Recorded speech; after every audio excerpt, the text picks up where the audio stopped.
श्रीगणेशाय नमः। अथ श्री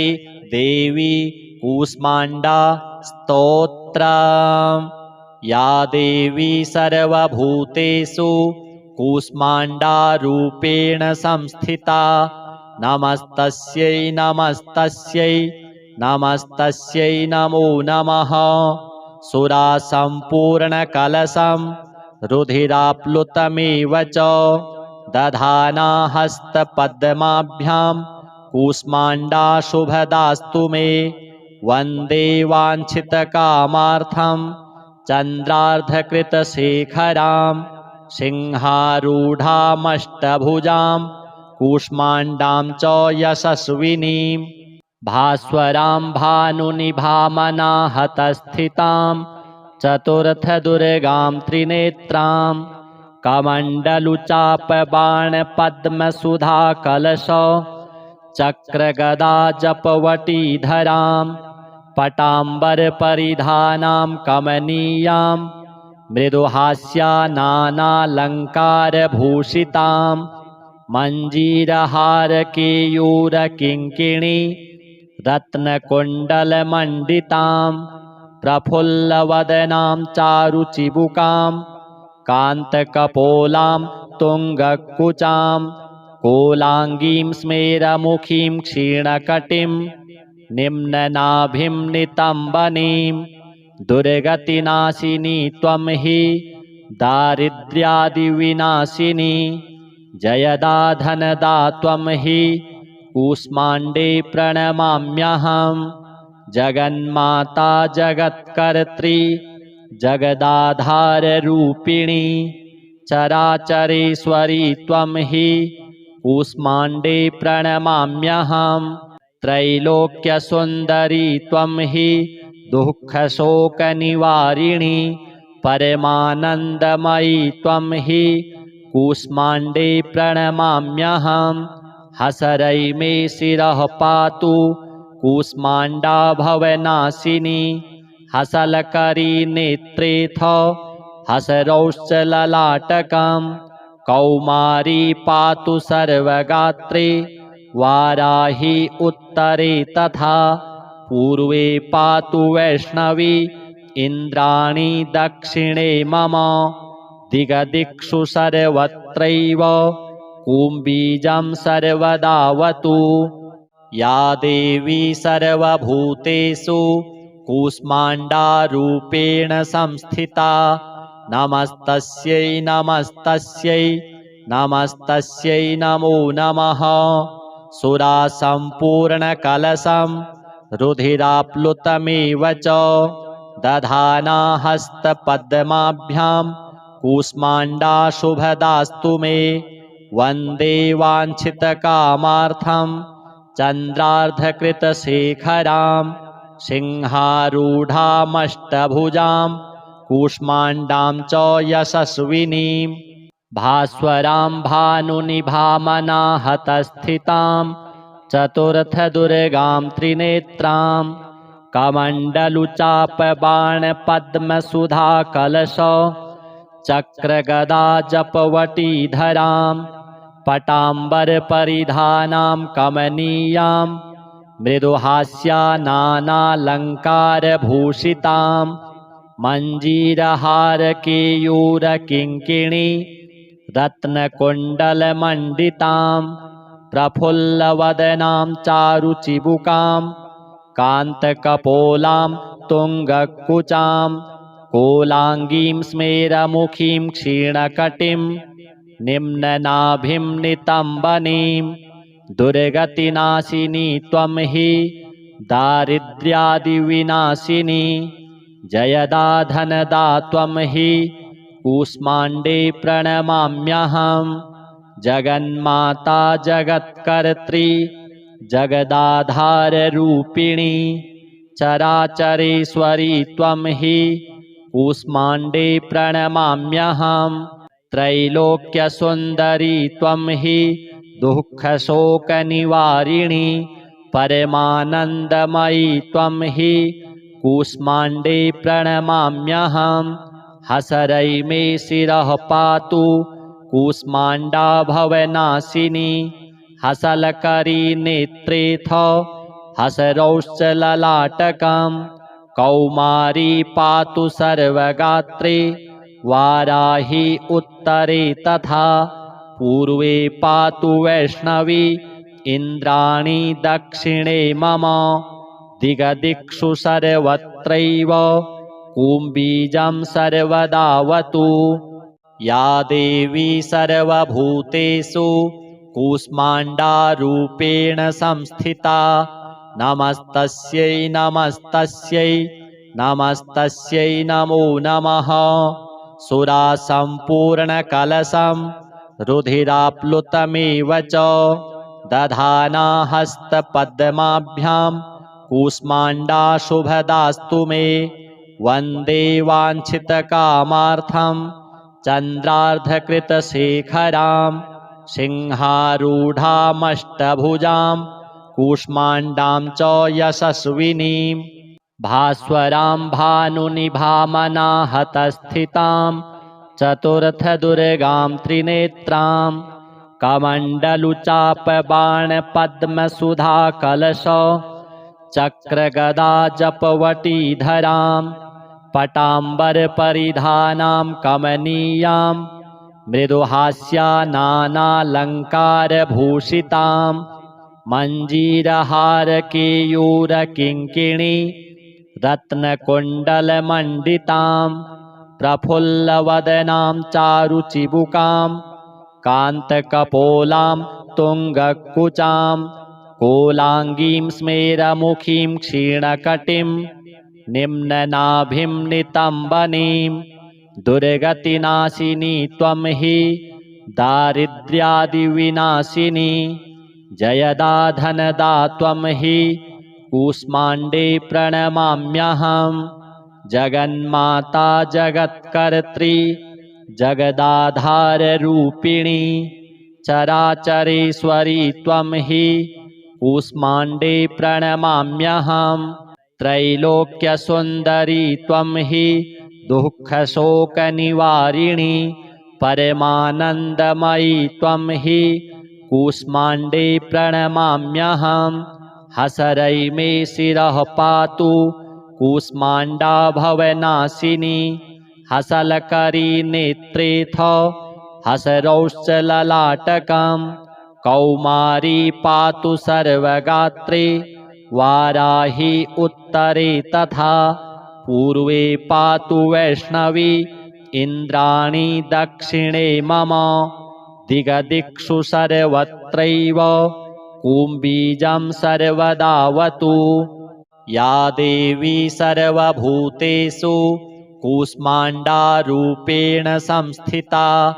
नमस्तस्यै नमस्तस्यै नमस्तस्यै नमो नमः सुरासम्पूर्णकलशं रुधिराप्लुतमेव च दधाना हस्तपद्माभ्यां कूष्माण्डा शुभदास्तु मे वन्दे वाञ्छितकामार्थं चन्द्रार्धकृतशेखरां सिंहारूढामष्टभुजां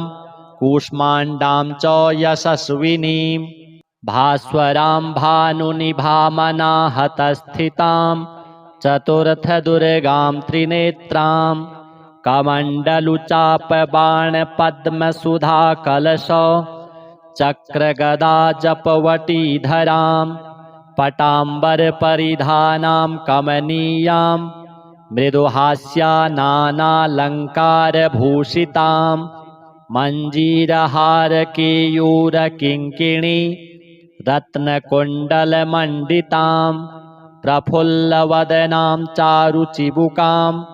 कान्तकपोलां तुङ्गकुचां कोलाङ्गीं स्मेरमुखीं क्षीणकटिं निम्ननाभिं नितम्बनीं दुर्गतिनाशिनी त्वं हि दारिद्र्यादिविनाशिनी जयदा धनदा त्वं हि कूष्माण्डे प्रणमाम्यहं जगन्माता जगत्कर्त्री जगदाधाररूपिणी चराचरेश्वरी त्वं हि कूष्माण्डे प्रणमाम्यहम् त्रैलोक्यसुन्दरी त्वं हि दुःखशोकनिवारिणी परमानन्दमयी त्वं हि कूष्माण्डे प्रणमाम्यहम् हसरै मे शिरः पातु कूष्माण्डा भवनाशिनी हसलकरी नेत्रेऽथ हसरौश्च ललाटकम् कौमारी पातु सर्वगात्रे वाराही उत्तरे तथा पूर्वे पातु वैष्णवी इन्द्राणी दक्षिणे मम दिगदिक्षु सर्वत्रैव कुम्बीजं सर्वदावतु या देवी सर्वभूतेषु कूष्माण्डारूपेण संस्थिता नमस्तस्यै नमस्तस्यै नमस्तस्यै नमो नमः सुरासम्पूर्णकलशं रुधिराप्लुतमेव च दधाना हस्तपद्माभ्यां कूष्माण्डा शुभदास्तु मे वन्दे वाञ्छितकामार्थं चन्द्रार्धकृतशेखरां सिंहारूढामष्टभुजां कूष्माण्डां च यशस्विनीं भास्वरां भानुनिभामनाहतस्थितां चतुर्थदुर्गां त्रिनेत्रां कमण्डलुचापबाणपद्मसुधाकलश चक्रगदा जपवटीधरां पटाम्बरपरिधानां कमनीयां मृदुहास्या नानालङ्कारभूषितां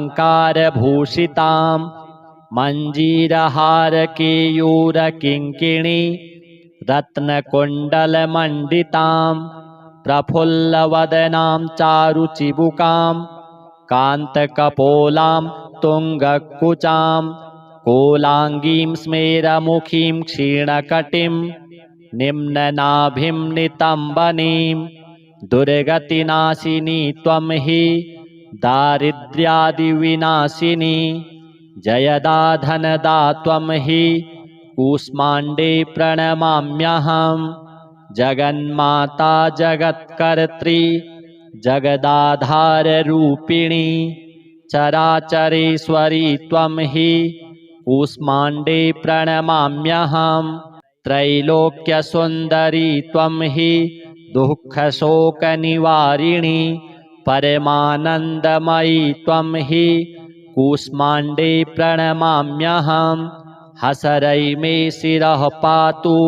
कूष्माण्डा भवनाशिनी हसलकरी नेत्रेऽथ हसरौश्च ललाटकम् कौमारी पातु सर्वगात्रे वाराही उत्तरे तथा पूर्वे पातु वैष्णवी इन्द्राणी दक्षिणे मम दिगदिक्षु सर्वत्रैव कुम्बीजं सर्वदावतु या देवी सर्वभूतेषु कूष्माण्डारूपेण संस्थिता नमस्तस्यै नमस्तस्यै नमस्तस्यै नमो नमः सुरासम्पूर्णकलशं रुधिराप्लुतमेव च दधाना हस्तपद्माभ्यां कूष्माण्डा शुभदास्तु मे वन्दे वाञ्छितकामार्थं चन्द्रार्धकृतशेखरां सिंहारूढामष्टभुजां कूष्माण्डां च यशस्विनीं भास्वरां भानुनिभामनाहतस्थितां चतुर्थदुर्गां त्रिनेत्रां कमण्डलुचापबाणपद्मसुधाकलश चक्रगदा जपवटीधरां पटाम्बरपरिधानां कमनीयां मृदुहास्या नानालङ्कारभूषितां मञ्जीरहारकेयूरकिङ्किणी रत्नकुण्डलमण्डितां प्रफुल्लवदनां चारुचिबुकां कान्तकपोलां तुङ्गकुचां कोलाङ्गीं स्मेरमुखीं क्षीणकटिं निम्ननाभिं नितम्बनीं दुर्गतिनाशिनी त्वं हि दारिद्र्यादिविनाशिनी जयदा धनदा त्वं हि कूष्माण्डे प्रणमाम्यहं जगन्माता जगत्कर्त्री जगदाधाररूपिणी चराचरेश्वरी त्वं हि कूष्माण्डे प्रणमाम्यहं त्रैलोक्यसुन्दरी त्वं हि दुःखशोकनिवारिणी परमानन्दमयी त्वं हि कूष्माण्डे प्रणमाम्यहं हसरै मे शिरः पातु कूष्माण्डा भवनाशिनी हसलकरी नेत्रेऽथ हसरौश्चललाटकं कौमारी पातु सर्वगात्रे वाराही उत्तरे तथा पूर्वे पातु वैष्णवी इन्द्राणी दक्षिणे मम दिगदिक्षु सर्वत्रैव कुम्बीजं सर्वदावतु या देवी सर्वभूतेषु कूष्माण्डारूपेण संस्थिता नमस्तस्यै नमस्तस्यै नमस्तस्यै नमो नमः सुरासम्पूर्णकलशं रुधिराप्लुतमेव च दधाना हस्तपद्माभ्यां कूष्माण्डा शुभदास्तु मे वन्दे वाञ्छितकामार्थं चन्द्रार्धकृतशेखरां सिंहारूढामष्टभुजां कूष्माण्डां च यशस्विनीं भास्वरां भानुनिभामनाहतस्थितां चतुर्थदुर्गां त्रिनेत्रां कमण्डलुचापबाणपद्मसुधाकलश चक्रगदा जपवटीधरां पटाम्बरपरिधानां कमनीयां मृदुहास्या नानालङ्कारभूषितां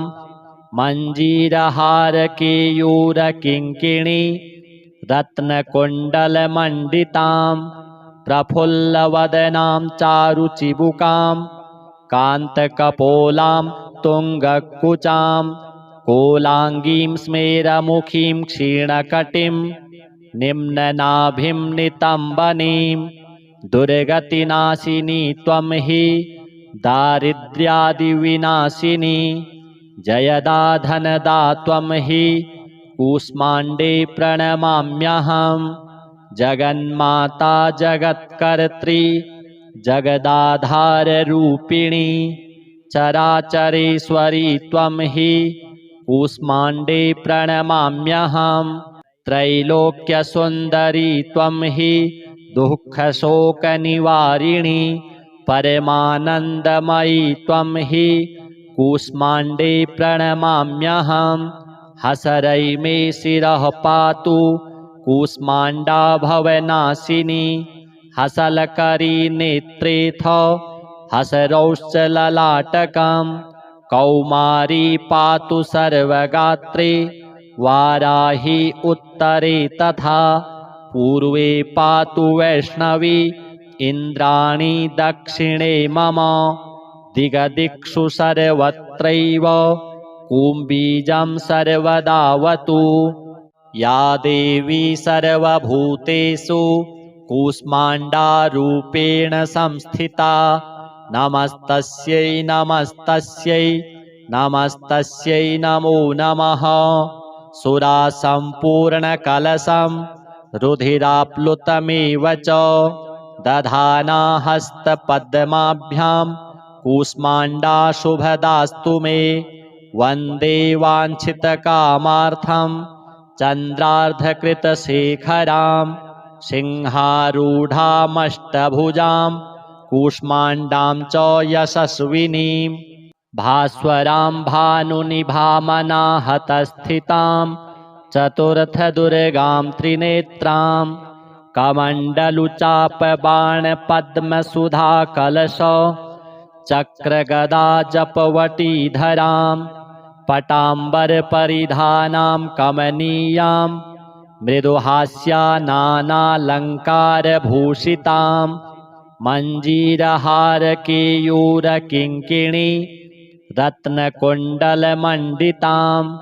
प्रफुल्लवदनां चारुचिबुकां कान्तकपोलां तुङ्गकुचां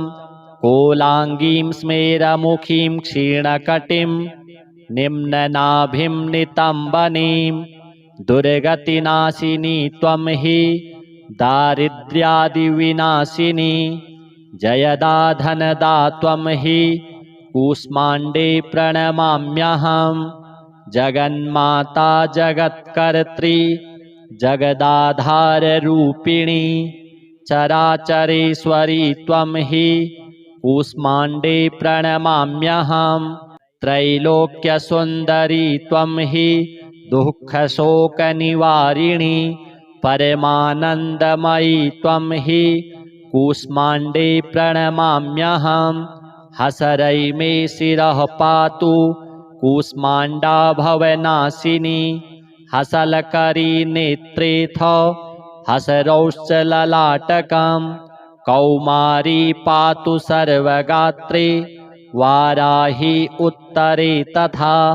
पूर्वे पातु वैष्णवी इन्द्राणी दक्षिणे मम दिगदिक्षु सर्वत्रैव कुम्बीजं सर्वदावतु या देवी सर्वभूतेषु कूष्माण्डारूपेण संस्थिता नमस्तस्यै नमस्तस्यै नमस्तस्यै नमो नमः सुरासम्पूर्णकलशं रुधिराप्लुतमेव च दधाना हस्तपद्माभ्यां कूष्माण्डा शुभदास्तु मे वन्दे वाञ्छितकामार्थं चन्द्रार्धकृतशेखरां सिंहारूढामष्टभुजां कूष्माण्डां च यशस्विनीं भास्वरां भानुनिभामनाहतस्थितां चतुर्थदुर्गां त्रिनेत्रां कमण्डलुचापबाणपद्मसुधाकलश चक्रगदा जपवटीधरां पटाम्बरपरिधानां कमनीयां मृदुहास्या नानालङ्कारभूषितां मञ्जीरहारकेयूरकिङ्किणी रत्नकुण्डलमण्डितां प्रफुल्लवदनां चारुचिबुकां कान्तकपोलां तुङ्गकुचां कोलाङ्गीं स्मेरमुखीं क्षीणकटिं निम्ननाभिं नितम्बनीं दुर्गतिनाशिनी त्वं हि दारिद्र्यादिविनाशिनी जयदा धनदा त्वं हि कूष्माण्डे प्रणमाम्यहम् जगन्माता जगत्कर्त्री जगदाधाररूपिणी चराचरेश्वरी त्वं हि कूष्माण्डे प्रणमाम्यहम् त्रैलोक्यसुन्दरी त्वं हि दुःखशोकनिवारिणी परमानन्दमयी त्वं हि कूष्माण्डे प्रणमाम्यहम् हसरै मे शिरः पातु कूष्माण्डा भवनाशिनी हसलकरी नेत्रेऽथ हसरौश्चललाटकं कौमारी पातु सर्वगात्रे वाराही उत्तरे तथा पूर्वे पातु वैष्णवी इन्द्राणी दक्षिणे मम दिगदिक्षु सर्वत्रैव कुम्बीजं सर्वदावतु या देवी सर्वभूतेषु कूष्माण्डारूपेण संस्थिता नमस्तस्यै नमस्तस्यै नमस्तस्यै नमो नमः सुरासम्पूर्णकलशं रुधिराप्लुतमेव च दधाना हस्तपद्माभ्यां कूष्माण्डा शुभदास्तु मे वन्दे वाञ्छितकामार्थं चन्द्रार्धकृतशेखरां सिंहारूढामष्टभुजां कूष्माण्डां च यशस्विनीं भास्वरां भानुनिभामनाहतस्थितां चतुर्थदुर्गां त्रिनेत्रां कमण्डलुचापबाणपद्मसुधाकलश चक्रगदा जपवटीधरां पटाम्बरपरिधानां कमनीयां मृदुहास्यानानालङ्कारभूषितां मञ्जीरहारकेयूरकिङ्किणी रत्नकुण्डलमण्डितां प्रफुल्लवदनां चारुचिबुकां कान्तकपोलां तुङ्गकुचां कोलाङ्गीं स्मेरमुखीं क्षीणकटिं निम्ननाभिं नितम्बनीं दुर्गतिनाशिनी त्वं हि दारिद्र्यादिविनाशिनी जयदा धनदा त्वं हि कूष्माण्डे प्रणमाम्यहं जगन्माता जगत्कर्त्री जगदाधाररूपिणी चराचरेश्वरी त्वं हि कूष्माण्डे प्रणमाम्यहं त्रैलोक्यसुन्दरी त्वं हि दुःखशोकनिवारिणी परमानन्दमयी त्वं हि कूष्माण्डे प्रणमाम्यहं हसरै मे शिरः पातु कूष्माण्डा भवनाशिनी हसलकरी नेत्रेऽथ हसरौश्चललाटकं कौमारी पातु सर्वगात्रे वाराही उत्तरे तथा पूर्वे पातु वैष्णवी इन्द्राणी दक्षिणे मम दिगदिक्षु सर्वत्रैव कुम्बीजं सर्वदावतु या देवी सर्वभूतेषु कूष्माण्डारूपेण संस्थिता नमस्तस्यै नमस्तस्यै नमस्तस्यै नमो नमः सुरासम्पूर्णकलशं रुधिराप्लुतमेव च दधाना हस्तपद्माभ्यां कूष्माण्डा शुभदास्तु मे वन्दे वाञ्छितकामार्थं चन्द्रार्धकृतशेखरां सिंहारूढामष्टभुजां कूष्माण्डां च यशस्विनीं भास्वरां भानुनिभामनाहतस्थितां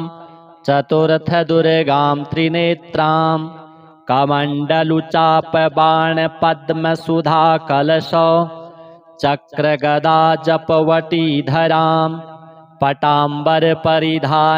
कमनीयां मृदुहास्यानानालङ्कारभूषितां मञ्जीरहारकेयूरकिङ्किणी रत्नकुण्डलमण्डितां प्रफुल्लवदनां चारुचिबुकां कान्तकपोलां तुङ्गकुचां कोलाङ्गीं स्मेरमुखीं क्षीणकटिं निम्ननाभिं नितम्बनीं दुर्गतिनाशिनी त्वं हि दारिद्र्यादिविनाशिनी जयदा धनदा त्वं हि कूष्माण्डे प्रणमाम्यहं जगन्माता जगत्कर्त्री जगदाधाररूपिणी चराचरेश्वरी त्वं हि कूष्माण्डे प्रणमाम्यहं त्रैलोक्यसुन्दरी त्वं हि दुःखशोकनिवारिणी परमानन्दमयी त्वं हि कूष्माण्डे प्रणमाम्यहं हसरै मे शिरः पातु कूष्माण्डा भवनाशिनी हसलकरी नेत्रेऽथ हसरौश्चललाटकं कौमारी पातु सर्वगात्रे वाराही उत्तरे तथा